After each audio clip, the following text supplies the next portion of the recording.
бугарски пасош. Извршители им ги блокираа сметките на повеќемина земјоделци од Кочанскиот регион, откако не им била наплатена каматата за наводнување на земјоделското земјиште. Еден од нив е и 57 годишниот оризопроизводител Милан Трендов од Кочанското село Ризари, кој вели дека долгот за наводнување од 2015 и 2016 година му е наплатен преку исплатата на субвенциите, но каматата за овие 2 години од 1500 денари ја бара јавното претпријатие Водостопанство, па на почетокот на годинава му пристигнал и допис од извршителот, кој сега му зема 12.800 денари.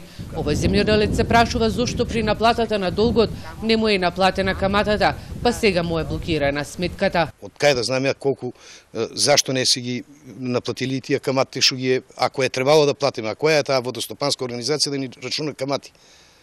Они не се банки, они живеат од нас. Дали се земали да направат патиштата на земјоделците по нивите, или да ги направат каналите, или како што имаше порано каналетки.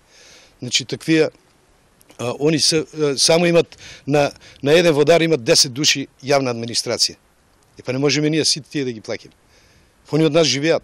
Директорот на Водостопанство Брегалница Дени Митров вели дека се информирани за проблемот, но како ново раководство не можат ништо да интервенираат за решенијата кои им пристигнале од извршителите.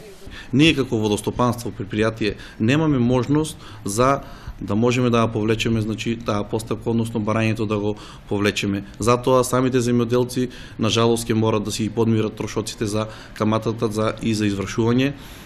Ние како водостопанство се грижиме за нашите клиенти, односно водокорисниците, затоа ја вметнавме интервентната мерка за прибивање со субвенции, за да земјоделците, односно нашите клиенти не одвојуваат посебни средства од својот буџет за да ги подмират своите трошоци. Трендов, кој од дете е земјоделец и откупувач на ориз, вели дека оризопроизводителите едва и преживуваат поради ниската откупна цена, а од година во година се намалуваат и површините засеани под ориз.